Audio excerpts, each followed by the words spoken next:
चलो दोस्तों, आज एक ही क्लास में आपको कंप्लीट करते हैं पशु परिचर से आने वाले इंपॉर्टेंट क्वेश्चन। बिना देरी किए हुए स्टार्ट करते हैं। जर्सी गाय के दूध में औसतन चिकनाई कितनी होती है? तो ये होती है अपनी 5%। किस नस्ल की गाय द्विप्रजननीय नस्ल है? तो थारपारकर है अपनी। इसके बाद भारतीय नस्ल की गाय जो औसतन दूध देती है, जिनके कान पत्ते जैसे मुड़े होते हैं, तो यह है अपनी गिर। इसके बाद आते हैं साधारणतः गाय भैंस के शरीर का तापमान कितना होता है? 38.6 डिग्री सेल्सियस। राजस्थान में राठी गाय की नस्ल निम्न में से कौन से जिले में पाई जाती है? तो बीकानेर में पाई जाती है राठी गाय की नस्ल। राठी किसकी नस्ल है? तो आप जानते हो गाय की नस्ल है। निम्नलिखित में से दुधारू पशुओं की नस्ल है तो कौन सी है? साहीवाल है। आप जानते हो सीसा गिरा दे, तो साहीवाल, गिरा, सीसा, साहीवाल, सिंधी और गिरा दे, तो गिर, राठी और देवली। तो ये कौन सी है? दुधारू पशुओं की नस्ल है। गौवंश की गिर नस्ल उपयुक्त है तो किसके लिए? अजमेर क्षेत्र के लिए है गिर नस्ल। अच्छी नस्ल की गिर गौवंश की दुग्ध क्षमता कितनी होती है? तो 2000 से 2500 लीटर। इसके बाद आते हैं हम, निम्नलिखित में से गौवंश की कौन सी नस्ल शक्ति एवं श्रम के लिए जानी जाती है? तो नागौरी जानी जाती है। गाय की गर्भधारण अवधि कितनी होती है? तो 280-81 दिन होती है।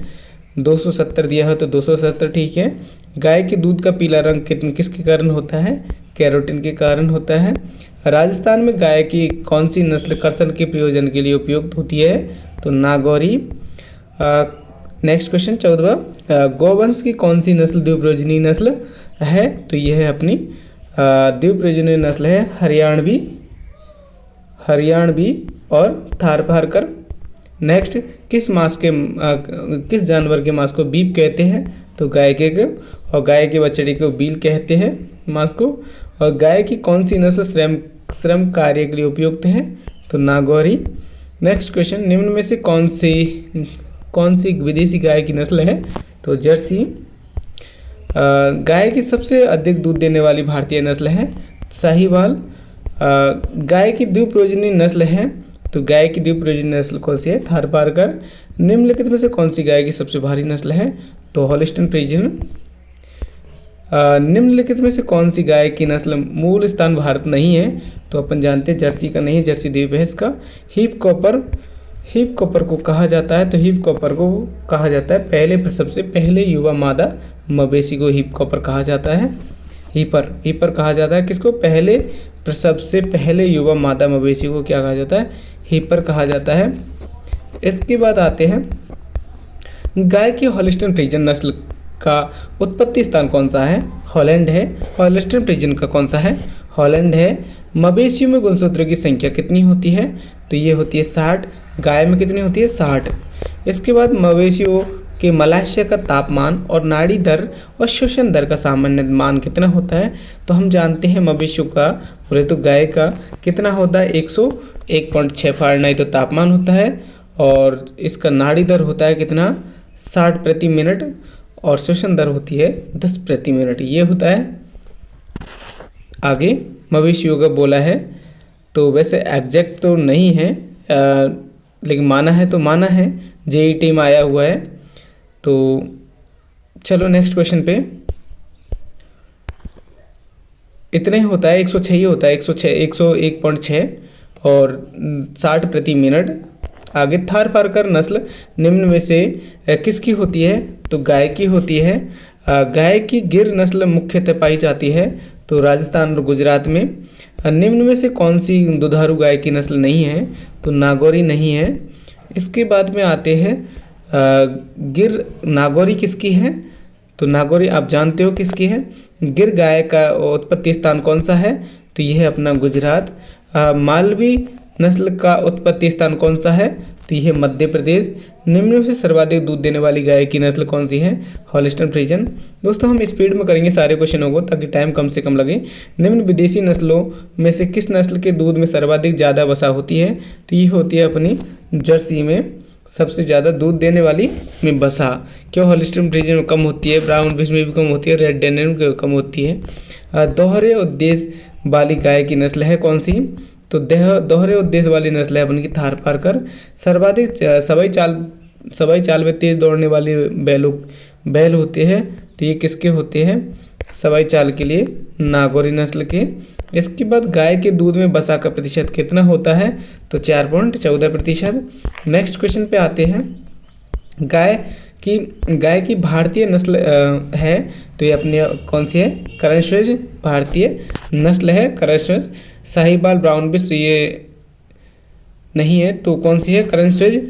आंसर बी दे रखा है। साहिवाल नस्ल की गाय के दूध में वसा प्रतिशत है, तो कितना है? 4.55। नेक्स्ट, जर्सी गाय के दूध में लैक्टोज प्रतिशत कितना होता है? 4.60। लैक्टोज प्रतिशत कितना है? 4.60। गौ पशुओं का तापमान सामान्य तापक्रम कितना होता है? 38 से 39 डिग्री सेल्सियस। गाय के भार ज्ञात करने के लिए कौन सा सूत्र ज्ञात किया जाता है? वो कौन सा सूत्र लगाते हैं? अग्रवाल सूत्र। निम्न में से कौन सी भारवाहक नस्ल मानी जाती है? तो ये नागौरी मानी जाती है। इसके बाद दोहरी उद्देश्य वाली गाय है, तो थारपारकर है। हीपर को कहा जाता है, तो हीपर कहा जाता है सबसे पहले युवा मवेशी। निम्नलिखित में से कौन सी एक गाय की दूध के उद्देश्य की नस्ल है? तो अपनी है गिर। गाय के जन्मजात बछड़े को कहा जाता है, तो जन्मजात बछड़े को क्या कहा जाता है? कॉफ कहा जाता है। नेक्स्ट क्वेश्चन, संकर नस्ल की गाय की प्रथम बार मद में आने की औसत आयु कितनी है? तो 24 माह है। राजस्थान पाई जाने वाली सर्वोच्च भारी नस्ल कौन सी है? तो नागौरी है। भारवाही नस्ल कौन सी है? भारवाही नस्ल कौन सी है? नागौरी। नेक्स्ट, किस विदेशी नस्ल की गाय के शरीर का रंग लाल वो काला सफ़ेद होता है? तो ये होता है हॉलिस्टीन फ्रीजियन का सफ़ेद काला। गाय व भैंस का औसत शारीरिक तापमान कितना होता है? तो 38.5 होता है। नीचे दिए गए नस्ल के लक्षणों के आधार पर मवेशी की नस्ल पहचानिए। तो देखिए, बाहर निकला हुआ चौड़ा लंबा मस्तक, आगे की तरफ मुड़े हुए निचले कान, सफ़ेद रंग जिस पर समूचे शरीर पर गाढ़े लाल या चॉकलेटी भूरे रंग के धब्बे वितरित हो। ये सुपरवाइजर में आया हुआ है, एग्रीकल्चर सुपरवाइजर में। तो ये कौन सी है? अपनी गिर है, जिसका मस्तक चौड़ा मस्तक होता है, बाहर निकला हुआ और आगे की तरफ मुड़े हुए नीलंबी कान और सफ़ेद रंग जिस पर समूचे शरीर पर गाढ़े लाल और चॉकलेटी भूरे रंग के धब्बे वितरित हो। आगे सूची फर्स्ट को सूची सेकंड से मिलान करना है। तो देखिए, ये है अपना बीटल कौन सी किसकी ये नस्ल है? तो बीटल है अपनी भेड़ की। और चलो अपन पे जो आता है जो देखते हैं, पहले तो हमें मिलान करना है। तो पहले तो मैरिनो किसकी है? भेड़ की। नीली रावी किसकी है? तो ये भैंस की है। और इसके बाद नागौरी किसकी है? बकरी की। और इसके बाद बीटल किसकी है? नागौरी क्या है? नागौरी क्या गाय है, सॉरी दोस्तों। तो मैरिनो किसकी है? भेड़ की। नीली रावी भैंस की। और इसके बाद आते हैं हम फर्स्ट का 1 का 4, तो ये है अपनी बकरी की बीटल और नागौरी अपनी गाय की। ये मिलान हो गया। नेक्स्ट आते हैं, गौवंश के पशुओं में होती है तो 13 जोड़ी पसलियाँ होती है। कितनी होती है? 13 जोड़ी पसलियाँ। जुगाली करने वाले पशुओं में सत्य अमाश्य होता है, तो ये है सत्य अमाश्य कौन सा होता है? एवोमेजम। कौन सा होता है? एवोमेजम। रूमन होता है, ये आप जानते हो, रूमन के ये फर्मेंटेशन का काम करता है। रेटिकुलम पीसने का काम करता है। ओविमेजम पानी को सोखने का काम करता है। जबकि पाचन एवोमेजम में होता है, तो सत्यामास्य बोलते हैं। निम्न में से कौन सी नस्ल की गाय सवाई चाल के लिए जानी जाती है? तो कांकरेज। रूमंती पशुओं में आमाशय का कौन सा भाग मधुमक्खी की छत्ते जैसा होता है? तो रेटिकुलम का होता है। साहिवाल निम्न में से किस पशु की नस्ल है? तो ये अपनी गाय की है। नेक्स्ट पे आते हैं, गाय में गुणसूत्रों की संख्या होती है 60 होती है। निम्नलिखित में से कौन सी नस्ल दुधारू नस्ल नहीं है? तो कांकरेज दौड़ की सवाई चाल के लिए जानी जाती है, तो आप जानते हो ये नहीं है। आगे श्रोमंती पेट के निम्नलिखित 4 खंडों में से कौन सा सच्चा पेट माना जाता है? तो चतुर्थ अमाशय पाया जाता है, जिसको एबोमेजम कहा जाता है। गाय का गर्भावधि काल कितना दिन का होता है? 280 से 285 दिन का। निम्नलिखित परजीवी प्राणियों में किसके वाणिज्य उत्पादन के लिए लैक्टोफेरेंजीन का उपयोग किया जाता है? ये किया जाता है गाय का। गर्भवती गाय के आखिरी समय में कौन सी महत्वपूर्ण प्रबंधन गतिविधियां अनिवार्य हैं? तो हम जानते हैं कौन सी, गाय को अलग से काबू पैन में रखना चाहिए। नेक्स्ट, निम्नलिखित में से गाय की कौन सी नस्ल दूध के उद्देश्य के लिए नहीं जानी जाती? तो ये मालवी नहीं जानती है, बोझा ढोने में काम आती है, भारवाहक नस्ल है ये। गाय और भैंस के ताज़ा निकाले दूध का पीएच मान कितना होता है? तो 6.5 से 6.7 होता है। निम्नलिखित दुधारू पशुओं की नस्ल है? तो दुधारू पशुओं की नस्ल है साहिवाल। इसके बाद आते हैं नागौर की गिर नस्ल उपयुक्त है? तो अजमेर क्षेत्र के हेतु। अच्छी नस्ल की गिर गौवंश की दुग्ध उत्पादन क्षमता को होती है? तो कितनी होती है अपने? 2000 से 2500 लीटर। 2000 से 2500 लीटर बी आंसर होगा। निम्नलिखित में से गौवंश की कौन सी नस्ल शक्ति श्रम के लिए उपयुक्त है? तो नागौरी है। निम्नलिखित में से गाय की कौन सी नस्ल भार संबंधी कार्यों के लिए नहीं है? तो भार संबंधी राठी नहीं है, दूध के लिए है ये। जबकि मालवी अमृत महल इंडिया में सबसे ज़्यादा भारवाहक है, नागौरी अपने राजस्थान में है। गाय में गर्भकाल कितना दिन का होता है? 280 से 285। फ्रिजवाल गाय का किसका क्रॉस है? तो ये है अपना हॉलिस्टन फ्रीजन और साहिवाल का। और इसके बाद आते हैं निम्न में से कौन सी दुधारू नस्ल नहीं है? तो मालवी नहीं है, जबकि लाल सिंधी साहिवाल गिर है। और भारत में निम्न में से कौन सी विदेशी नस्लों से गाय में सर्वाधिक संकरण किया जाता है? तो जर्सी से किया जाता है। किस भारतीय गाय को लोला कहा जाता है? तो साहिवाल को कहा जाता है। नेक्स्ट क्वेश्चन पे आते हैं अपन, आगे आते हैं हम भैंस की नस्लों से संबंधित क्वेश्चन देखेंगे। तो भैंस की नस्ल किस नस्ल की भैंस के सींग दराती आकार के होते हैं? तो सुरती के होते हैं। सुरती कौन से पशु की नस्ल है? तो भैंस की है। नेक्स्ट क्वेश्चन पे आते हैं, निम्नलिखित वर्गों में से कौन सी भैंस की नस्ल है? तो हम जानते हैं मुर्रा, जाफराबादी, सुरती। और इनके बारे में देखें तो गिर, राठी, कांकरेज गाय की है। पश्मीना बारबरी, मालावरी बकरी की है। लोही, मेरिनो, कोरिडेल भेड़ की है। किस पशु के दूध में वसा की मात्रा अधिकतम होती है? तो भैंस में वसा की मात्रा सर्वाधिक होती है। यदि भैंस की जगह भेड़ और होता तो भेड़ की सबसे ज़्यादा होती। इसके बाद भैंस में औसतन गर्भावस्था समय कितना दिन का होता है? तो भैंस में होता है 210 दिन का या 310 दिन का या 307 दिन का। किस नस्ल की भैंस के दूध में चिकनाई का अंश सर्वाधिक होता है? तो हम जानते हैं भदावरी में कितना 13% होता है लगभग। भैंस की जाफराबादी नस्ल का गृह क्षेत्र है? तो ये कौन सा है? काठियावाड़। जाफराबादी नस्ल कहाँ की है? काठियावाड़ की। निम्न में से कौन सी नस्ल भैंस की है? तो मुर्रा। हम जानते हैं भैंस की जाफराबादी नस्ल कहाँ की है? काठियावाड़ की, काठियावाड़ गुजरात की। नेक्स्ट क्वेश्चन आते हैं, उत्तर भारत में भैंस की सबसे अधिक दुग्ध उत्पादन वाली नस्ल क्या है? तो यह है अपनी मुर्रा। भैंस प्रजाति का उद्गम स्थल कौन सा है? भारत। नेक्स्ट क्वेश्चन पे आते हैं, तांबे के रंग का शरीर भैंस की किस नस्ल की विशेषता है? भदावरी की। सबसे ज़्यादा इसके दूध में फैट पाई जाती है। हंसिया के आकार का सींग निम्नलिखित में से किस भैंस की नस्ल की विशेषता है? तो ये है अपनी सुरती की। इसके बाद भैंस की कौन सी नस्ल उत्तर प्रदेश के संपर्क से है? तो अपनी भदावरी उत्तर प्रदेश के संपर्क से है। भैंस की जाफराबादी नस्ल विशुद्ध रूप से पाई जाती है? तो अपने काठियावाड़ गुजरात से संबंधित है जाफराबादी। सर्वाधिक बसा देने वाली नस्ल कौन सी है? तो आपकी जानते हैं सर्वाधिक बसा देने वाली नस्ल है अपनी मुर्रा। भैंसों की कौन सी नस्ल का उत्पत्ति स्थान गुजरात है? तो ये है अपनी जाफराबादी। मेहसाना नस्ल को किन नस्लों के संकरण से तैयार किया? मुर्रा और सुरती से मेहसाना नस्ल का मेहसाना नस्ल को प्राप्त किया। मुर्रा और सुरती से मेहसाना नस्ल याद रखिएगा, इम्पोर्टेंट है। दराती सींग वाले किसके हैं? सुरती के।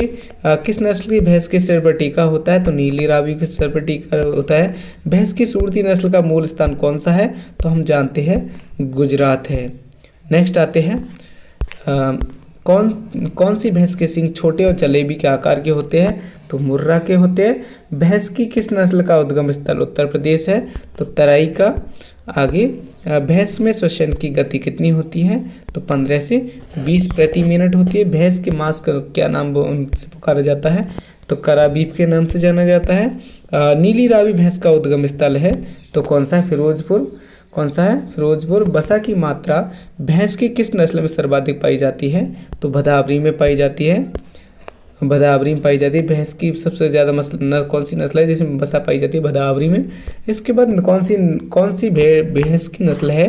भैंस की नस्ल नहीं है तो राठी नहीं है क्योंकि ये गाय की नस्ल है। हंसियाकार सींग भैंस की किस नस्ल के पाए जाते हैं? तो सुरती के पाए जाते हैं। भैंस की सुरती नस्ल का मूल स्थान कौन सा है? तो गुजरात है। नेक्स्ट, कौन सी भैंस के सींग छोटे जलेबी की तरह होते हैं? तो आप जानते हो मुर्रा के। भैंस की किस नस्ल का उद्गम स्थल उत्तर प्रदेश है? तो तराई। भैंस की किस नस्ल? कौन सी? तराई नस्ल। इसके बाद आते हैं, भैंस के मांस को किस नाम से पुकारा जाता है? तो कैरा बीफ के नाम से। नीली रावी भैंस का उद्गम स्थल कौन सा है? फिरोजपुर। आप देख रहे हो बार बार में आ रहे हैं ये क्वेश्चन। नेक्स्ट क्वेश्चन आते हैं, हंसिया के आकार का सींग निम्नलिखित में से किस भैंस की नस्ल की विशेषता है? तो सुरती के है। इसके बाद तांबे के रंग किस भैंस का शरीर का रंग है? तो हम जानते हैं भदावरी का है। भैंस की नस्ल जिसके सींग हंसियाकार होते हैं तो आप जानते हो सुरती के। मुर्रा व सुरती नस्लों के संकरण से विकसित भैंस कौन सी है?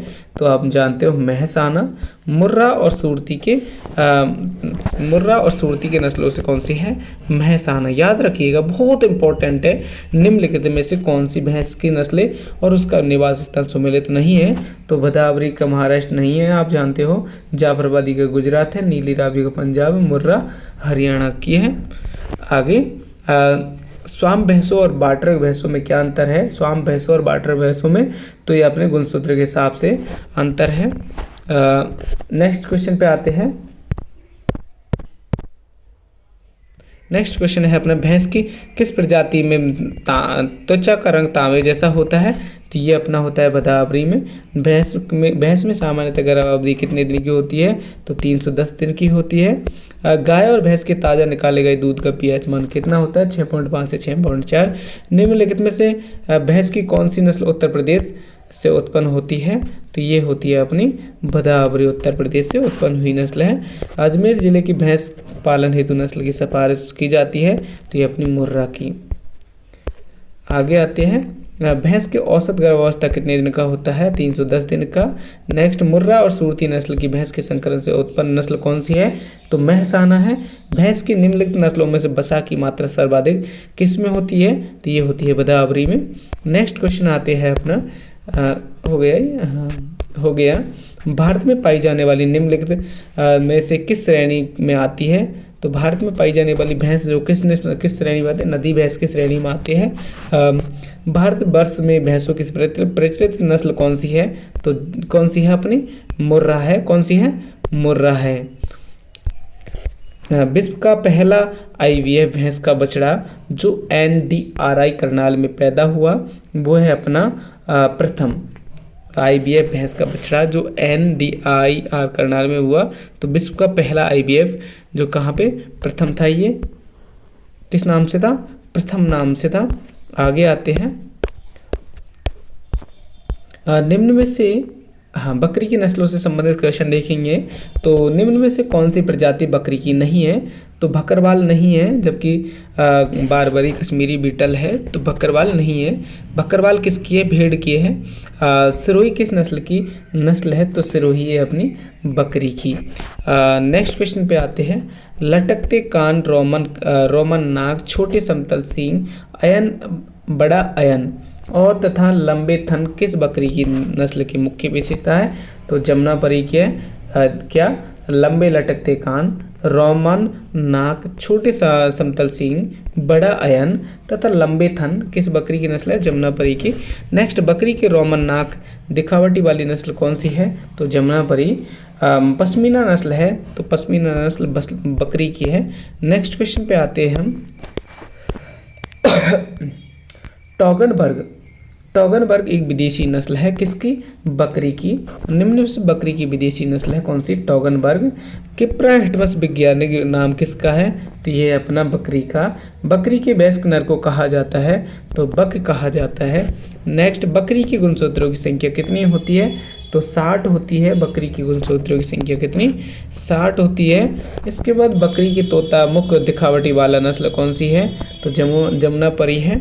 इसके बाद सर्वाधिक दूध देने वाली बकरी की कौन सी बकरी है? तो जमुनापरी है।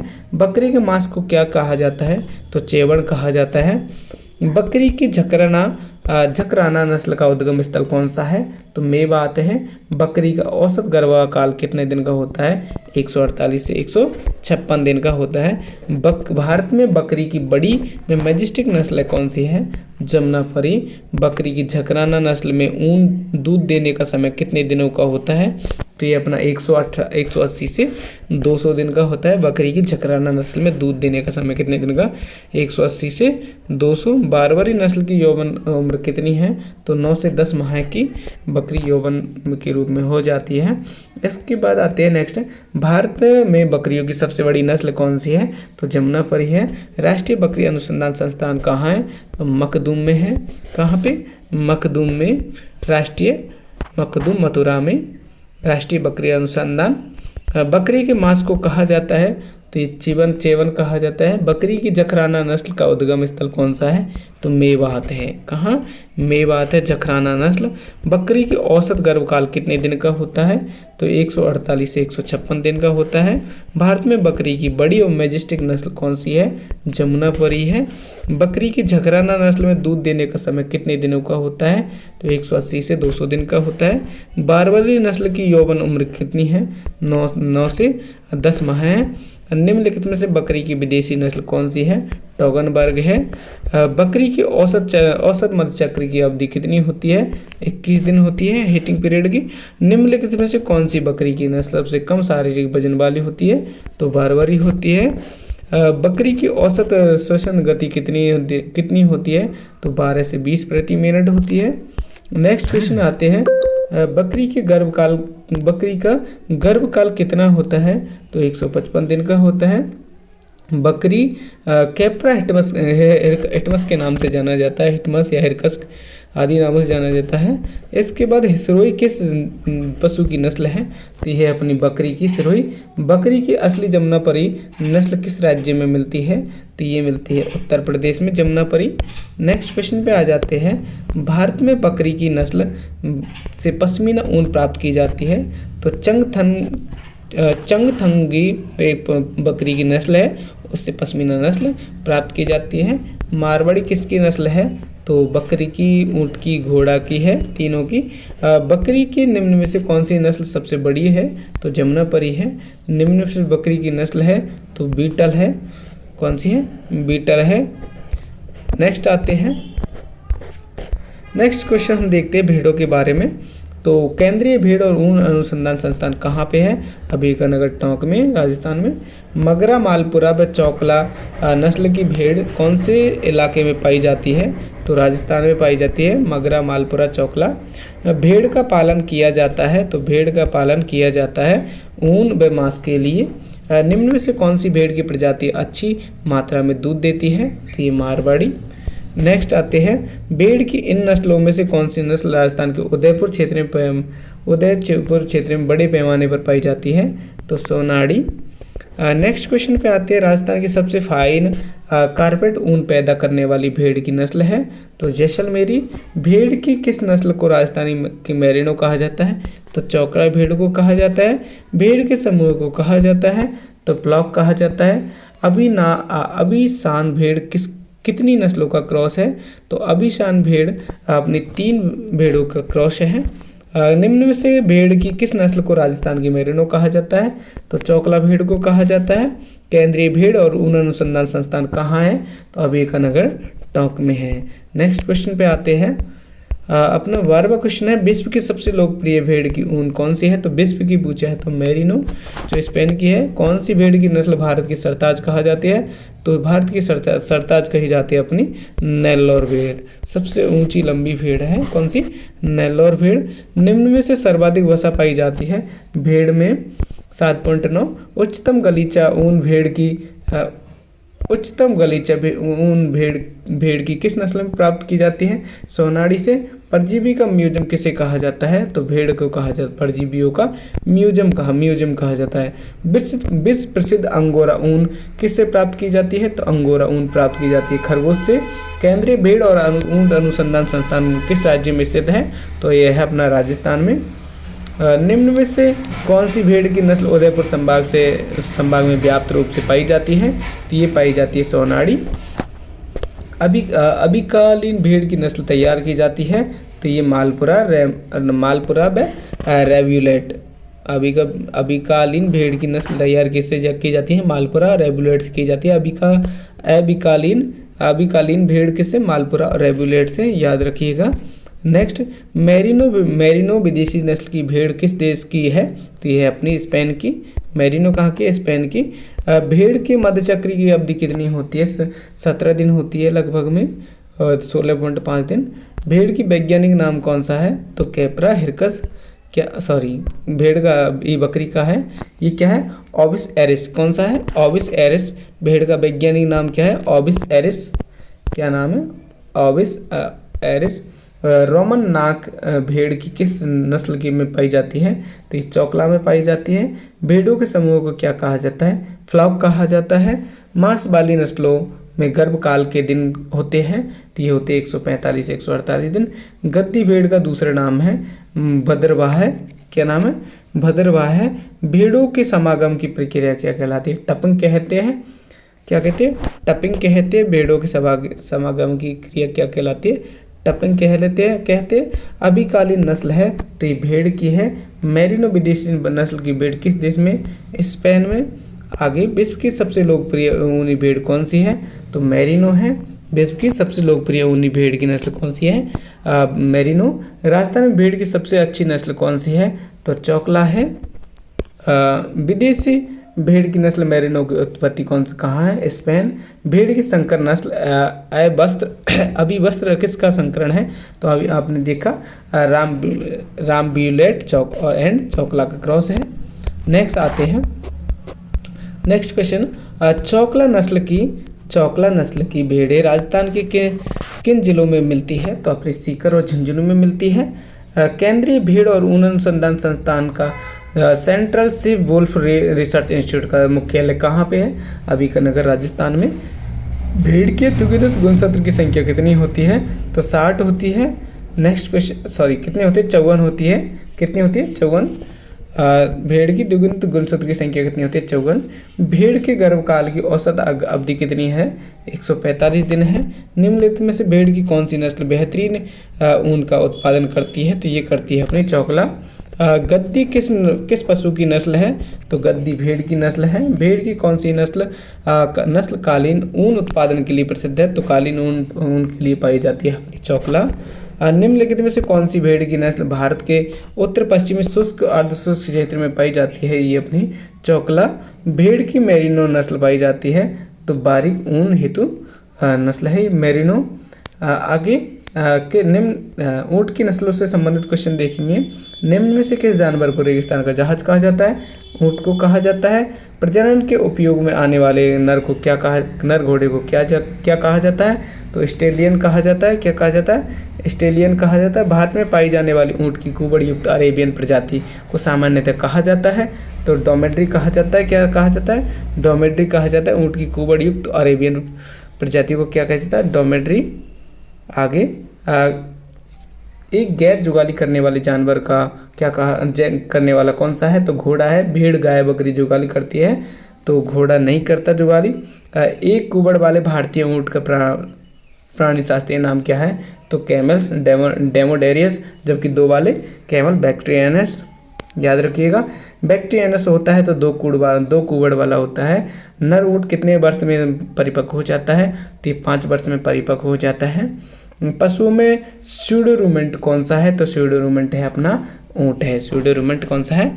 मतलब बोले तो आवासी जुगाली करने वाला, आवासी जुगाली। तो अपना स्यूडो रूमेंट कौन सा है? ऊँट। इसके बाद में किस पशु के दूध में इंसुलिन की मात्रा पाई जाती है? तो ऊँटनी के दूध में पाई जाती है। रट या मस्त अवस्था किसकी होती है? ऊँट की होती है। नेक्स्ट आते हैं अपन, ये क्वेश्चन कंप्लीट होते हैं, आगे आते हैं हम ऊँट के बारे में ही। ऊँट प्रबंध से संबंधित निम्नलिखित कथनों को पढ़िए। ऊँटनी के दूध में उच्च मात्रा में विटामिन सी पाया जाता है, बिल्कुल सही पाया जाता है, और तुलनात्मक रूप से इसकी निदान आयु अधिक होती है। ऊँटनी के दूध में दही बनना कठिन है, बिल्कुल बात सही है कि दही बनना कठिन है, तो दोनों ही बात सही है। ये कहाँ पे पहला और दूसरा सही है। आगे, घोड़े के गुणसूत्र कितने होते हैं? तो 64 होते हैं, जबकि खच्चर घोड़े के कितने होते हैं? 62 होते हैं। जाइगोमेटिक लार ग्रंथि किस में होती है? तो कुत्ता में होती है जाइगोमेटिक लार ग्रंथि। घोड़े में कितनी जोड़ी पसलियाँ पाई जाती है? तो घोड़े में 18 जोड़ी पसलियाँ पाई जाती है, जबकि गाय में 13 पसलियाँ पाई जाती है। मुर्गी के असत्य आमाशय को कहा जाता है, ये कहा जाता है अपना प्रोवेंट्रिकुलस। क्या कहता है? प्रोवेंट्रिकुलस कहा जाता है। सूअर के मांस को क्या कहा जाता है? पॉर्क कहा जाता है। क्या कहा जाता है? पॉर्क कहा जाता है। नेक्स्ट क्वेश्चन, राष्ट्रीय ऊँट अनुसंधान संस्थान कहाँ है? तो बीकानेर में है। मुर्गी का सामान्य तापमान कितना होता है? 160 डिग्री फ़ारेनहाइट। निम्नलिखित में से किस जानवर के मूत्र का अम्लीय पीएच सामान्य रूप से पाया जाता है? तो कुत्ता का पाया जाता है। पीएच सामान्य रूप से पाया जाता है, तो किसका? कुत्ता का। निम्न से किस प्रजाति में मूत्राशय अनुपस्थित होता है? तो ये मुर्गा में अनुपस्थित होता है। नेक्स्ट, ऊँट के पेट में कितने भाग होते हैं? तो ये होते हैं 3। इसमें कौन सा भाग नहीं होता? तो हम जानते हैं ये नहीं होता अपना ओमेजम नहीं होता। इसके बाद में निम्न से किस जानवर में रूमेन आमाशय नहीं होता? तो आमाशय में रूमन नहीं होता। तो देखिए, गाय, भैंस, भेड़, बकरी, सुअर, तो सुअर में नहीं होता रूमन। इसके बाद मुर्गी के खेल उद्देश्य नस्ल है, तो असली कौन सा? असील फाइटिंग मुर्गा है। राष्ट्रीय सुअर अनुसंधान केंद्र कहाँ है? तो गुवाहाटी में है। नेक्स्ट आते हैं, ऊँट की नस्लों से संबंधित, तो आगे और देखते हैं। किस कुक्कुट नस्ल को कालामासी के नाम से जाना जाता है? तो कालामासी के नाम, दोस्तों ये कुक्कुट मुर्गा के बारे में है। तो किस कड़कनाथ मुर्गे को कालामासी के नाम से जाना, कालामास होता है। मुर्गियों के चूजे किस विटामिन की कमी से वृद्धि सिकुड़ जाती है? तो विटामिन बी की कमी से वृद्धि सिकुड़ जाती है। मुर्गी के शरीर का तापमान कितना होता है? तो अभी आपको पता है 107 106 फ़ारेनहाइट। राजस्थान में मुर्गी पालन की अग्रणी जिला कौन सा है? तो अजमेर है। अंडों की टोकरी कहा जाता है इसको। मुर्गी की द्विप्रयोजनीय नस्ल कौन सी है? Rhode Island Red. कौन सी? रोड आइसलैंड रेड मुर्गी की द्विप्रयोजनीय नस्ल है। मुर्गी के अंडों को कृत्रिम ढंग से सेने के लिए पहले, दूसरे, तीसरे सप्ताह सर्वाधिक तापमान कितना होता है? 101 102 103 फ़ारेनहाइट। अंडे देने वाली 1000 मुर्गियों के लिए कितनी भूमि की आवश्यकता होती है? तो ये होती है आप बोले तो 0.25 एकड़। मुर्गी पालन की सीमा कितनी होती है? तो 6% अपने भारत में मुर्गी पाली जाती है। बर्ड फ्लू किससे संबंधित है? मुर्गियों से संबंधित है बर्ड फ्लू। मुर्गी की व्हाइट लेगहॉर्न नस्ल की उत्पत्ति कौन से देश से हुई है? तो ये हुई है इटली से। व्हाइट लेगहॉर्न नस्ल की उत्पत्ति। मुर्गियों में विटामिन ए की आपूर्ति के लिए देते हैं हरा चारा। नेक्स्ट क्वेश्चन आता है अपना, क्या देते हैं? हरा चारा। नेक्स्ट, पशु रोगों से संबंधित देखते हैं। निम्नलिखित में से कौन सी मृदुरेचक औषधि है? तो यह है अपना अरंडी का तेल मृदुरेचक औषधि है। नेक्स्ट क्वेश्चन पे आते हैं।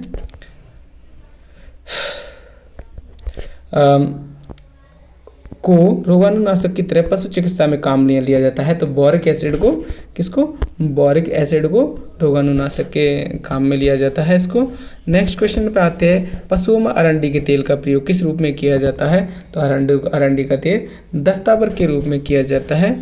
नेक्स्ट, पशुपालन में निम्न में से कौन सा प्रयोग किए जाने वाले एंटीसेप्टिक कौन सा है? तो अपना फिनॉल है एंटीसेप्टिक। फिनॉल। आगे पशुपालन में सामान्यतः सोडियम हाइड्रोक्साइड काम में आता है, तो सींग रोध में काम आता है सोडियम हाइड्रोक्साइड। अब पशुओं की आंत में कृमियों को मारने के लिए कितने प्रतिशत कॉपर सल्फेट घोल का प्रयोग किया जाता है, तो 1% घोल का। नेक्स्ट, पशु उपचार में मैग्नीशियम सल्फेट का उपयोग किया जाता है, तो उपयोग किया जाता है रेचक के रूप में। आगे, निम्नलिखित में से किसका प्रयोग पशुओं में व्यंजक के रूप में किया जाता है, तो ये किया जाता है अपना उपयोग सभी अरंडी का तेल, मैग्नीशियम सल्फेट और एल्यूमिनियम हाइड्रोक्साइड, ये इनका उपयोग पशुओं के व्यंजक के रूप में किया जाता है। नेक्स्ट क्वेश्चन पे आते हैं हम। तो निम्नलिखित में से कौन सी जानवरों में इस्तेमाल होने वाली कृमिनाशक दवा है, तो कृमिनाशक है अपनी आइवरमेक्टिन। आगे आते हैं, निम्न में से कौन से उत्तेजक औषधि है, तो अपनी कपूर है उत्तेजक औषधि। आगे, कृमिहर दवाइयों के रूप में किसका प्रयोग नहीं किया जाता, तो लाल दवा का प्रयोग नहीं किया जाता। कृमिहर दवाइयों के रूप में किन किन का होता है, पाइपराजिन, थायोबेंडजोल, थायोबेंडबॉल और फेंडबेलजोल। नेक्स्ट, पशुओं में आंतरिक परजीवी मारने के लिए कृमिनाशक दवा पिलानी चाहिए, तो वर्ष में 2 बार पिलानी चाहिए। इनमें से कौन सी दवा जीवाणुरोधक के रूप में काम में ली जाती है, तो फिनाइल की जाती है जीवाणुरोधक के काम लिए। इसके बाद आते हैं, एक जीवाणु रोग है, तो रक्तस्रावी पूर्ति जीवन रक्तता रोग है। नेक्स्ट देख लो और कौन कौन सा, ये फुट एंड माउथ, रानीखेत और मिल्क फीवर, ये किनसे होते हैं, वायरस जनित रोग है। ये जीवाणु जनित कौन सा है, रक्तस्रावित पूर्ति रक्त रोग। आगे, फुट एंड माउथ रोग पदार्थ, फुट एंड माउथ, हाँ ये विषाणु जनित रोग है।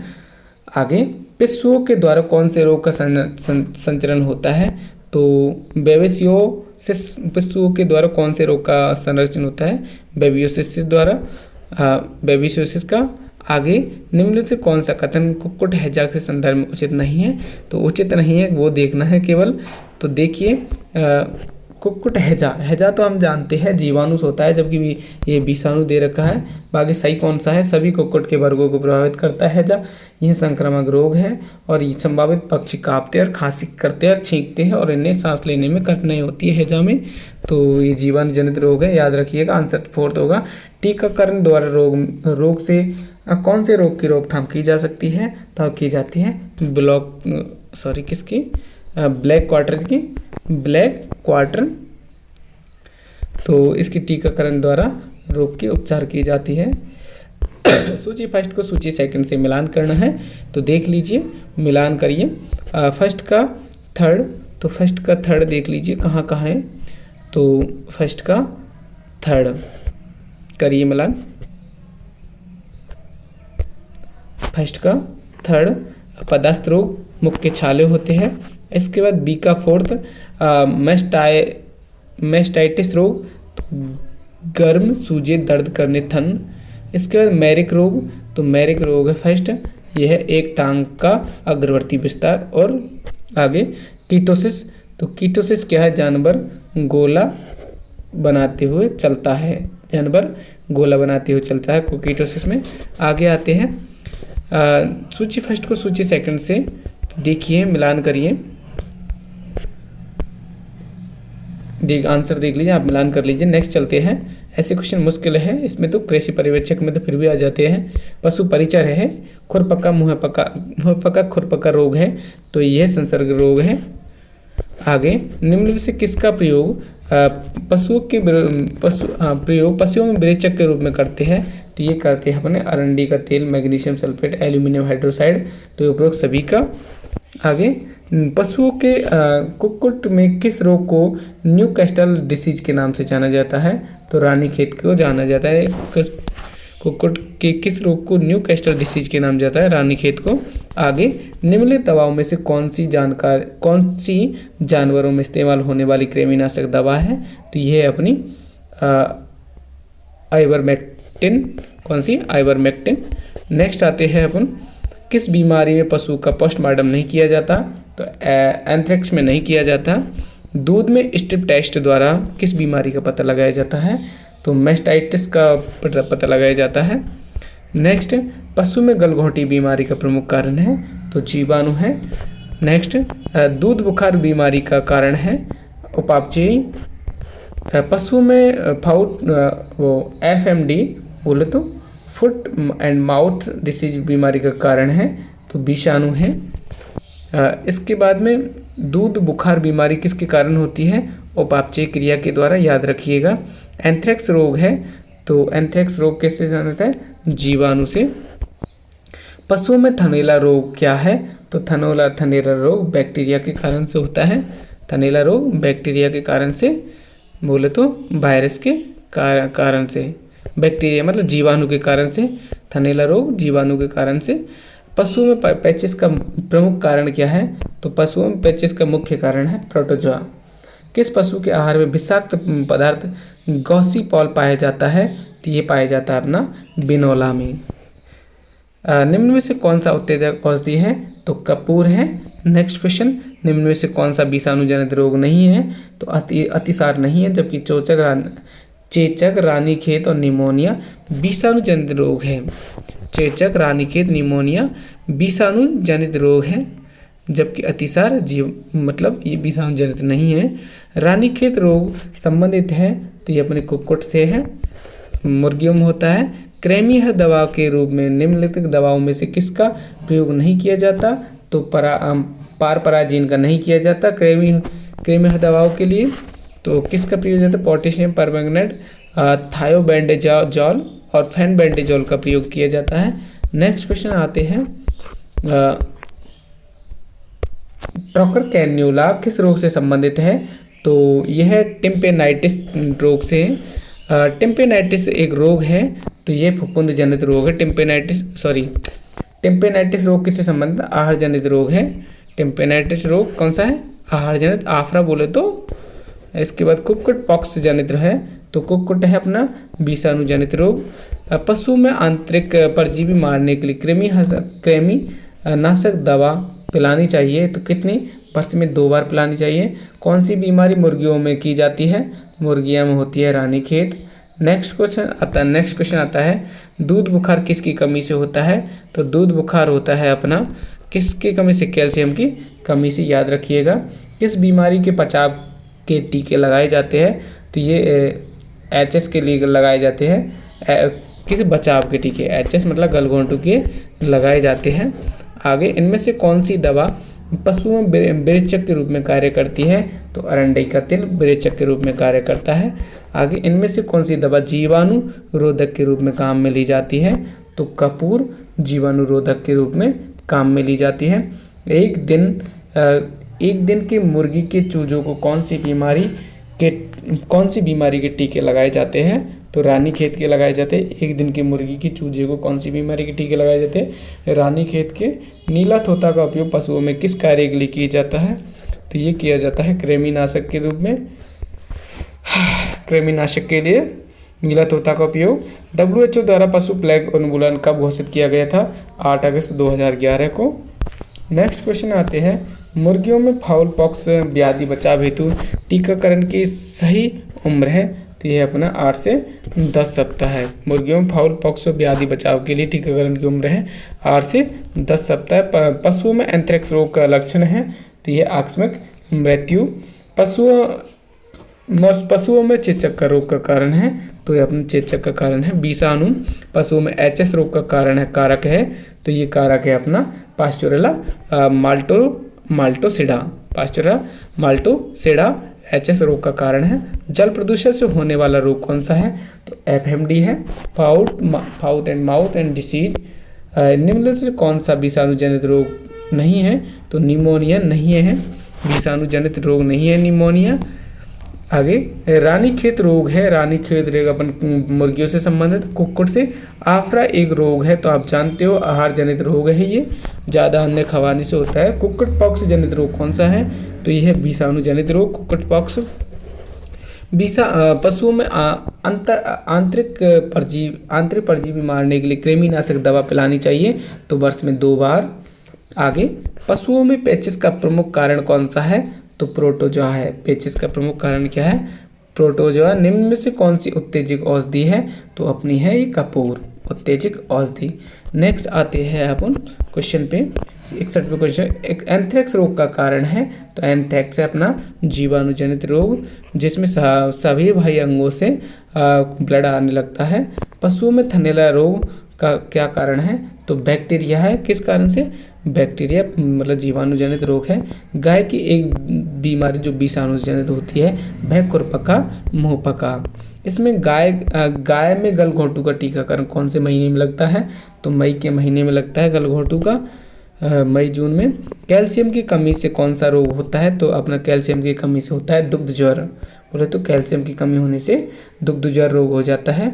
बछड़ों के जन्म के समय नेवल कार्ड में इस्तेमाल होने वाला सामान्य निष्क्रामक रोग है, तो यह पोटेशियम परमैंगनेट। बछड़े के जन्म के समय नेवल कार्ड में इस्तेमाल होने वाला सामान्य निष्क्रामक पोटेशियम परमैंगनेट है। आगे पशुओं में जहरवाद रोग का कारक जीवाणु है, तो क्लोस्ट्रीडियम है अपना जहरवाद, क्लोस्ट्रीडियम टिटेनी। आगे आते हैं दुधारू पशुओं के दुग्ध ज्वर रोग कारक है, तो पोषक तत्वों की कमी। कीटोसिस जुगाली करने बालों की एक बीमारी है किसके कारण होती है ये? तो ये होती है किसके कारण हो रही है? कार्बोहाइड्रेट और वाष्पशीत फैटी एसिड का बिगड़ा हुआ उपापचय के कारण होती है। कीटोसिस जुगाली करने वालों की बीमारी है वो कार्बोहाइड्रेट और वाष्पशीत फैटी एसिड का बिगड़ा हुआ उपापचय है। रानीखेत नामक बीमारी निम्न में से किस प्रजाति के जानवर में होती है? तो कुक्कुट मतलब मुर्गी में होती है। खुरपका मुंहपका रोग से फुटबाथ हेतु निम्न में से कौन सी औषधि की प्रयोग में ली जाती है? तो नीला थोता काम में ली जाती है। आगे आते हैं निम्न में से कौन सा मृदुरेचक औषधि है? तो आप जानते हो अरंडी का तेल है। खुरपका मुंहपका रोग लक्षण है किसके? तो आप जानते हैं मुंह तथा पैरों में फफोले होकर छाले पड़ जाते हैं, याद रखिएगा। FMD। गाय तथा भैंस में होने वाले गलघोंटू रोग के लिए कौन सी जीवाणु उत्तरदायी है? तो पास्चुरेला है। गलघोंटू रोग के लिए कौन सी है? पास्चुरेला। पशुओं में अरंडी के तेल का प्रयोग किस रूप में किया जाता है? तो दस्तबार के रूप में किया जाता है। इसके बाद में गौवंश में अत्यधिक ज्वर और खूनी दस्त किस रोग के लक्षण है? तो रिंडरपेस्ट के हैं। गौवंश में अत्यधिक ज्वर और खूनी दस्त किसके? रिंडरपेस्ट के हैं। प्रशुद्ध ज्वर किस कारण से होता है? तो प्रशुद्ध ज्वर अपना कैल्शियम की न्यूनता के कारण होता है प्रशुद्ध ज्वर। एंथ्रेक्स रोग किसके कारण होता है? तो जीवाणुजनित रोग है। नेक्स्ट क्वेश्चन, मवेशियों में एंथ्रेक्स रोग का कारण है अपना जीवाणु। मनुष्य में मांस से किस रोग को संचरण हो सकता है? तो मांस से अपना तपेदिक हो सकता है, एंथ्रेक्स होता है, बाटुलिज्म हो सकता है। तो सभी मनुष्य को ये मांस खाने से कौन कौन से रोग हो सकते हैं? एंथ्रेक्स, बाटुलिज्म और तपेदिक। नेक्स्ट, पशुओं का खुरपका मुंहपका रोग किस कारण से होता है? तो विषाणुजनित रोग है। गाय के दूध का बुखार किस कारण होता है? तो कैल्शियम की कमी से होता है दूध का बुखार, दुग्ध बुखार। रानीखेत बीमारी किसकी है? मुर्गियों से संबंधित है, आप समझ गए होंगे। नेक्स्ट क्वेश्चन आते हैं, निम्न में से कौन सी पशुओं की बीमारी जीवाणुजनित नहीं है?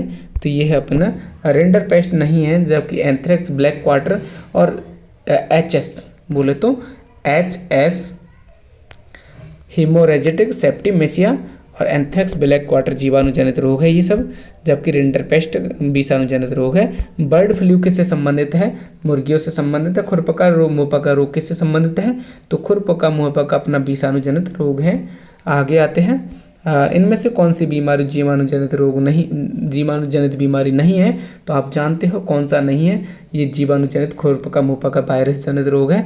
जबकि गिल्टी रोग, एंथ्रेक्स रोग ये जीवाणुजनित, थनैला रोग जीवाणुजनित, जहरवाद या ब्लैक क्वार्टर किसके हैं? अपने जीवाणुजनित रोग हैं।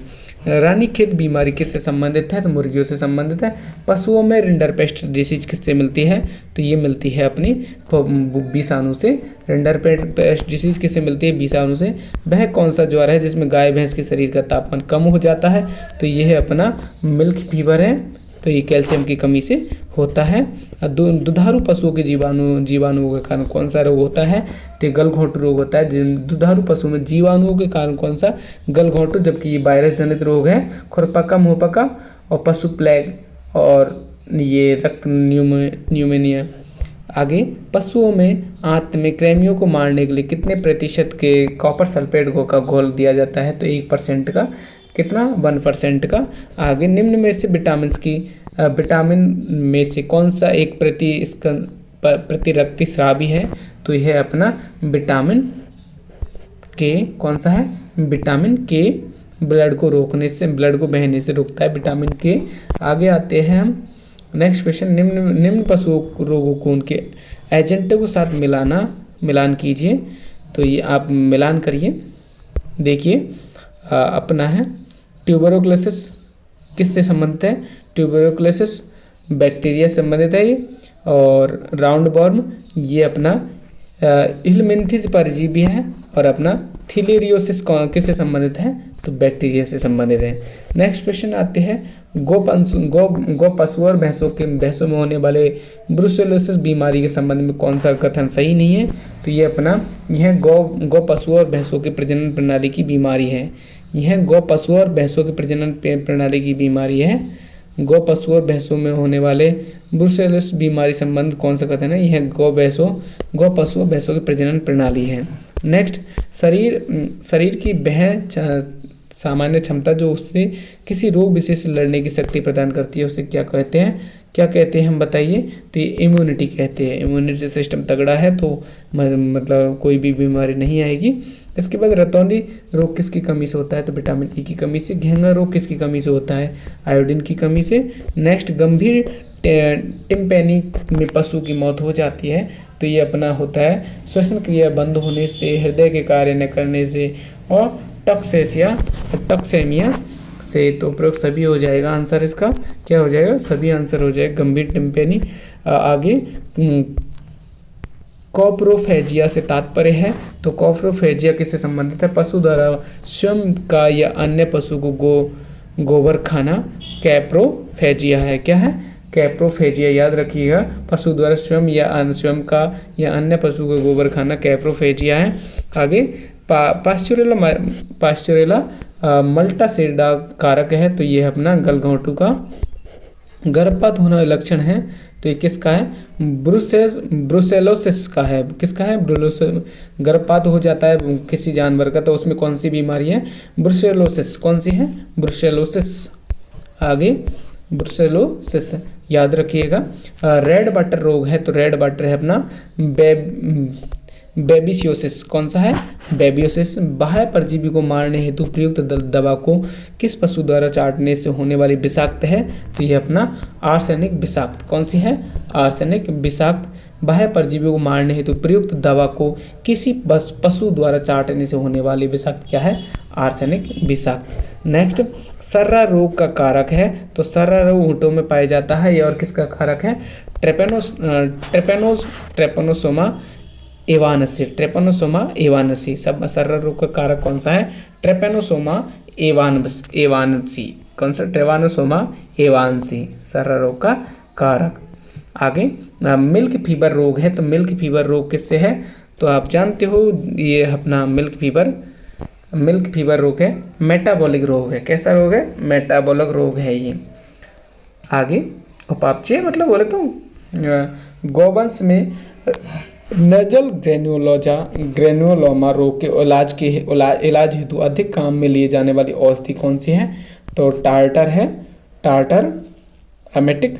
गौवंश में नेचल ग्रेन्युलोमा रोग के इलाज हेतु अधिक काम में लिए जाने वाली औषधि कौन सी है? टार्टर। इसके बाद भय रोग जो नर और मादा दोनों पशुओं में पाया जाता है तो ये अपना ब्रुसेलोसिस। और ब्रुसेलोसिस में क्या होता है आप अच्छे से जानते हो। इसमें क्या होता है? गर्भपात गिर जाता है। तो आगे आते हैं, सर्रा रोग का, मिल्क फीवर का गोबर है। इसके बाद में आते हैं हम वह रोग जो मादा और पशु दोनों पशुओं में पाया जाता है तो ब्रुसेलोसिस पाया जाता है। वह संक्रामक रोग जो किसी छोटे क्षेत्र में पशुओं की बड़ी संख्या में विशेष तरीके से फैलता है वो है अपना एंडेमिक रोग। नेक्स्ट, शरीर के प्राकृतिक छिद्र जिसे नाक, मुंह, गुदा से रक्तस्राव विशेष लक्षण है तो वो किसके है? अपने एंथ्रेक्स के। लंगड़ा बुखार रोग कारक है तो ये अपना लंगड़ा बुखार रोग कारक अपना क्लॉस्ट्रिडियम चेबुबाई। कौन सा है? क्लॉस्ट्रिडियम चेबुबाई। क्लॉस्ट्रिडियम चेबुबाई लंगड़ा बुखार का कारक क्लॉस्ट्रिडियम चेबुबाई, याद रखिएगा। हाइड्रोफोबिया का प्रमुख लक्षण क्या है? तो रेबीज का कारण हाइड्रोफोबिया, तो ये याद रखिएगा लंगड़ा बुखार क्लॉस्ट्रिडियम चेबुबाई। नेक्स्ट आते हैं, निम्न में से रक्त परजीवी रोग है, तो ये अपना साल्मोनेलोसिस। आगे चलो, तो यह निम्नलिखित में से रक्त परजीवी रोग कौन सा है? तो अपना है साल्मोनेलोसिस रोग है, साल्मोनेलोसिस रोग। आगे, गाय में बैंक्स डिसीज रोग को कहते हैं, तो अपना ब्रुसेलोसिस कहा जाता है। कीटोसिस रोग एक प्रकार का उपापचयी रोग है। न्यू कैस्टल बीमारी का समानार्थी है, तो रानीखेत है। न्यू कैस्टल बीमारी का समानार्थी कौन है? रानीखेत। निम्न में से कौन सी बीमारी वुडन टंग लक्षण प्रदर्शित करती है? तो ये अपनी एक्टिनोबैसिलोसिस। कौन सा है? एक्टिनोबैसिलोसिस वुडन टंग लक्षण प्रकट करती है, एक्टिनोबैसिलोसिस। लॉकजा अवस्था किस बीमारी में पाई जाती है? तो टेटनस में पाई जाती है। निम्नलिखित बीमारियों में से कौन सी प्रोटोजोआ जनित रोग नहीं है? तो दुग्ध ज्वर नहीं है, जबकि बेबेसियोसिस और थैलेरियोसिस और सर्रा ये किससे संबंधित है? प्रोटोजोआ से। बेबेसियोसिस, थैलेरियोसिस और सर्रा ये प्रोटोजोआ से संबंधित है। कौन सा रोग वायरस जनित रोग है? तो खुरपका मुंहपका मैड काऊ नामक रोग पाया जाता है, तो किस में पाया जाता है? किससे होता है? प्रियन से होता है। मैड काऊ नामक रोग प्रियन से होता है। चिकित्सा के जनक के रूप में किसे माना जाता है? तो हिप्पोक्रेटिस को माना जाता है। जब संक्रामक रोग महामारी किसी देश के असामान्य रूप से बड़े आकार में पहुंच जाती है या कहीं देश या महाद्वीपों में फैल जाती है, तो उसे क्या कहा जाता है? हम महामारी रोग कहा जाता है, पेंजुटिक कहा जाता है, पेंजुटिक कहा जाता है। नेक्स्ट क्वेश्चन आते हैं हम, मवेशियों और भैंसों में पैर और मुंह की बीमारी के लिए प्राथमिक टीकाकरण के बाद पुनः टीकाकरण किया जाता है हर 6 महीने में। नेक्स्ट,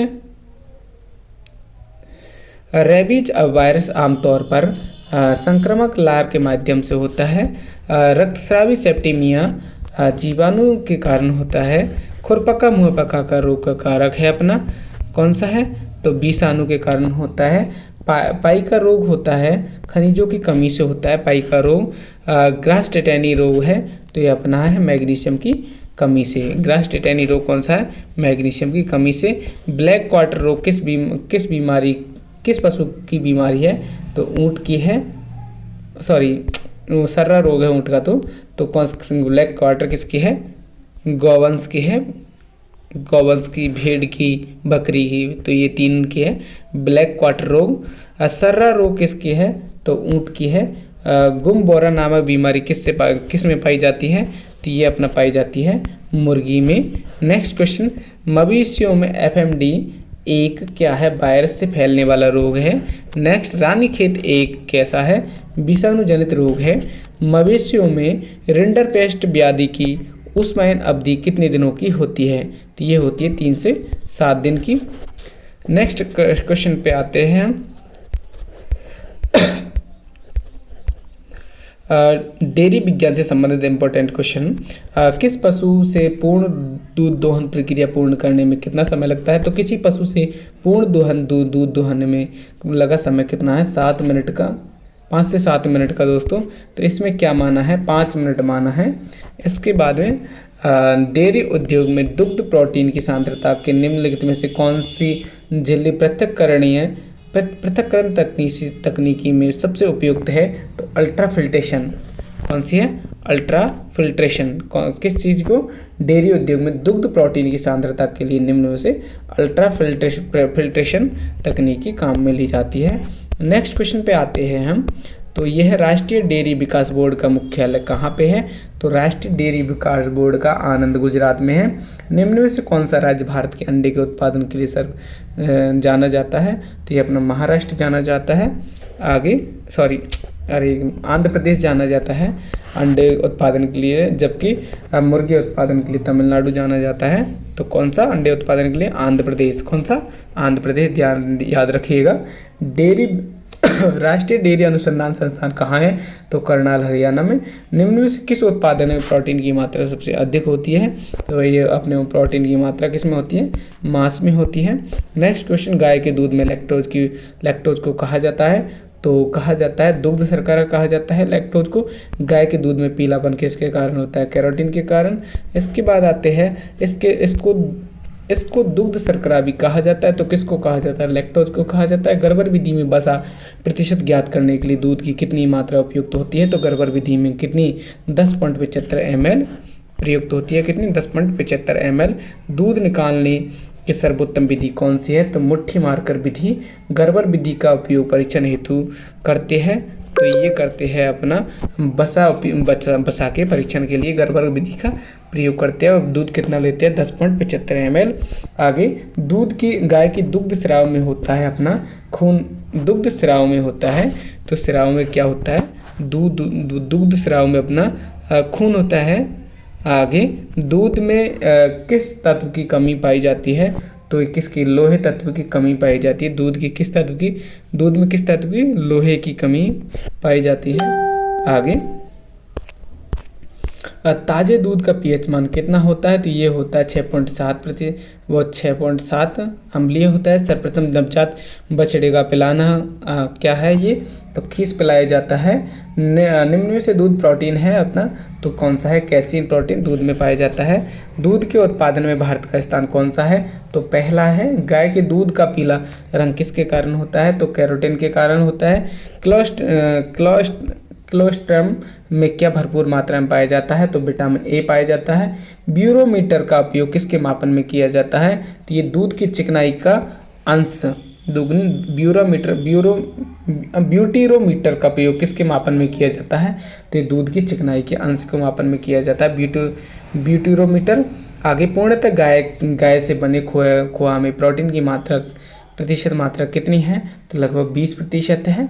नकलिंग बोले तो किसकी विधि है? तो आप जानते हो गाय व भैंस के दूध निकालने की विधि है। सबसे बकवास बेकार मेथड है ये।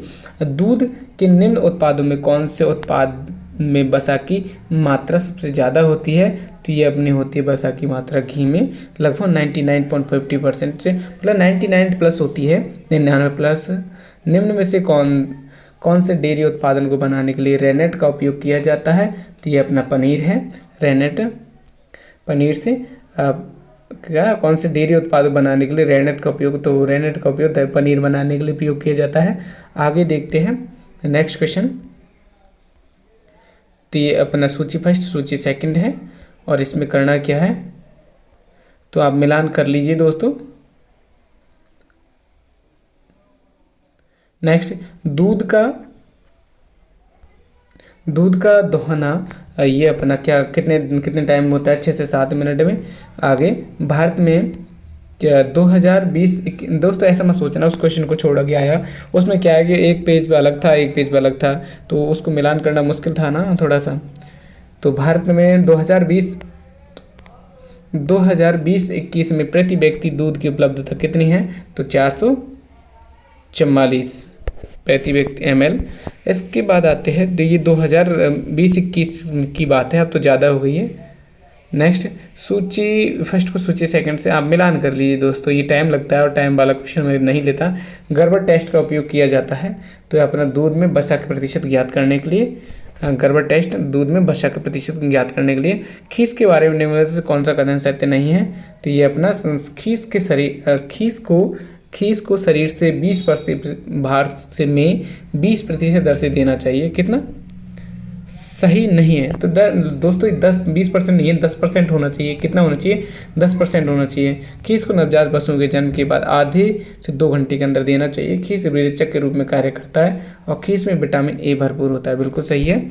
यदि दूध का CLR 28 है तो दूध का विशिष्ट गुरुत्व होता है, तो कितना है अपना? 1.028 है अपना दूध का विशिष्ट गुरुत्व। इससे 30 तक होता है। अब सबका अलग अलग होता है, गाय का अलग होता है, भैंस का अलग होता है। 0.2 का अंतर होता है बस, 0.02 का। दूध में स्ट्रिप टेस्ट द्वारा किस बीमारी का पता लगाया जाता है? तो मेस्टाटाइटिस का प्रयोग लगाया जाता है स्ट्रिप टेस्ट के द्वारा। टोंडा दूध में उपस्थित वसा SNF की प्रतिशत मात्रा कितनी है? तो 3 से 8.5 होती है टोंडा दूध में। नहीं, इसकी अलग अलग 3 से 8 पॉइंट नहीं, बसा पूछा है तो बसा तो 3 होती है और SNF तो कितना होता है 8.5। नेक्स्ट क्वेश्चन आते हैं, किस पशु में दूध में इंसुलिन की मात्रा पाई जाती है? तो ये पाई जाती है ऊँटनी में। दूध में इंसुलिन की मात्रा ऊँटनी के दूध में पाई जाती है। नेक्स्ट क्वेश्चन, मीठे दही में अम्लता प्रतिशत की कितनी मात्रा होती है? तो 0.70% होती है। तो ये मीठे अम्लता पूछा है, तो मीठे दही में अम्लता प्रतिशत कितनी होती है? 0.70%। दूध में लैक्टोज की स्पेसिफिक ग्रेविटी क्या है? तो ये 1.666 बोले तो। आगे, गाय में दूध को उतारने में किस हार्मोन का प्रयोग किया जाता है? तो ऑक्सीटोसिन हार्मोन का प्रयोग किया जाता है, जो पीयूष ग्रंथि द्वारा निकाला जाता है। दूध की प्रमुख शर्करा लैक्टोज किससे बनी होती है? तो ग्लूकोज ग्लैक्टोज से मिलकर बनी होती है लैक्टोज शर्करा। इसके बाद में किसके दूध में विटामिन सी सर्वाधिक पाया जाता है? तो विटामिन सी अपना पाया जाता है बकरी के दूध में। नेक्स्ट, दूध का क्वथनांक बिंदु कितना है? तो दूध का क्वथनांक बिंदु है अपना 100.15 डिग्री सेल्सियस। नेक्स्ट, घी में अधिकतम स्वीकार्य नमी की मात्रा कितनी होती है? तो इतनी होती है 0.5%, मतलब आधा % से भी कम। पनीर में शुष्क पदार्थ के आधार पर न्यूनतम वसा होती है, तो लगभग 50%। शुष्क पदार्थ के आधार पर न्यूनतम वसा कितनी होती है? 50%। टोंड दूध में क्रमशः कितना होता है? 3 से वसा कितनी होती है? 3 होती है और SNF कितना होता है? 8.5 होता है, याद रखिएगा। टोंड दूध में क्रीम निकालने हेतु दूध का तापमान कितने डिग्री सेल्सियस में रखते हैं? तो ये रखते हैं 40 डिग्री सेल्सियस। नेक्स्ट, निम्न में से किस में सर्वाधिक वसा पाई जाती है? तो ये भेड़ में पाई जाती है, कितने? 7.9। दूध दोहने की सर्वाधिक विधि कौन सी है? पूर्णहस्त दोहन विधि है। किसके दूध में विटामिन सी सर्वाधिक पाया जाता है? तो बकरी के दूध में सर्वाधिक विटामिन पाया जाता है। आगे आते हैं, दूध का क्वथनांक बिंदु है, तो दूध का क्वथनांक बिंदु है 100.15 डिग्री सेल्सियस। मीठे दही में अम्लता प्रतिशत कितनी मात्रा है? तो 0.70% है, 0.70 बोले तो। दूध में लैक्टोज की स्पेसिफिक ग्रेविटी क्या है? तो 1.66 है। इसके बाद, दूध में बर्तनों का निर्जलीकरण किसके जीवाणु को मारने के लिए किया जाता है? दूध में अम्लता परीक्षण के लिए किस अभिकर्मक का प्रयोग किया जाता है? तो सोडियम बाइकार्बोनेट का प्रयोग किया जाता है। नेक्स्ट, खीस का अपेक्षिक घनत्व कितना होता है? तो ये होता है 1.14 से 1.18 तक। आगे 1.018 तक किसका? खीस का अपेक्षिक घनत्व बोले तो 1.040 से 1.080। भारत में डेयरी उत्पाद के आयात और निर्यात का नियामक है, तो कितना? ये है अपना एपीडा। कौन सी है? एपीडा। भारत में डेयरी उत्पाद के आयात और निर्यात का नियामक है एपीडा। राष्ट्रीय डेयरी विकास बोर्ड की स्थापना कब की गई थी? तो ये 1965 में कहाँ की गई थी? आनंदपुरा, गुजरात में। दूध में स्टार्च मिलावट की जांच की जाती है, तो आयोडीन विलयन से दूध में स्टार्च मिलावट की जांच की जाती है आयोडीन विलयन से। साधारण मक्खन को पार्चमेंट पेपर में पैक किया जाता है। साधारण मक्खन को पार्चमेंट पेपर में PBP में प्रयोग किया जाता है, पैक किया जाता है। भारत में दूध का सर्वाधिक उपयोग तरल दूध के रूप में प्रयोग किया जाता है। नवजात बछड़े बछड़ियों को कोलेस्ट्रम बोले तो खीस को दी जाने योग्य नवजात शरीर का लगभग 1/10 भाग होता है, बोले तो 10%। जमे हुए वीर्य को -196 डिग्री सेल्सियस के तापमान पर नाइट्रोजन में संरक्षित और संग्रहित किया जा सकता है। आगे, कृत्रिम गर्भधान करते समय वीर्य के एस्ट्रा को लगभग कितना 35 से 37 तापमान पर 30 से 1 मिनट के तक, मतलब 30 सेकंड से 60 सेकंड तक गलाना चाहिए। वीर्य में उपस्थित शर्करा का नाम है, तो ये अपना फ्रैक्टोज। वीर्य में उपस्थित शर्करा कौन सी है? फ्रैक्टोज। मध्य चक्र की सबसे लंबी अवस्था कौन सी है? तो ये अपनी है डायस्टार्च। कौन सी है? डायस्टार्च। कृत्रिम गर्भाधान के लिए एक मिनिस्ट्रा में कितनी सीमन की मात्रा होती है? तो ये अपनी होती है कितनी? 0.25 ml। एवं कृत्रिम गर्भाधान के लिए एक मिनिस्ट्रा में कितनी सीमन की आवश्यकता होती है? तो 0.25 ml। कितना? 0.25 ml, याद रखिएगा 0.25 ml। आगे सगी बहन या सगे भाई या पिता एवं बेटी या माँ बेटे के एक मध्य मैथुन को कहा जाता है? तो क्रॉस ब्रीडिंग कहा जाता है। आगे प्रजनन के उपयोग में आने वाले नर अश्व को कहा जाता है? स्टैलिन कहा जाता है, याद रखिएगा।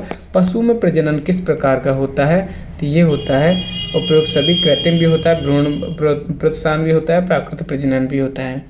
आगे नस्ल सुधार कार्यक्रम की सफलता के लिए ये भी अवांछित प्रजनन को रोकना, नकारा सांडों को बंधियाकरण करना और प्रजनन नीति अनुरूप प्रजनन, पशु में प्रजनन। नेक्स्ट, एक ही नस्ल के जानवरों को आपस में रिश्तेदार नहीं हो कि ब्रीडिंग को कहा जाता है? तो बाह्य क्रॉसिंग कहा जाता है।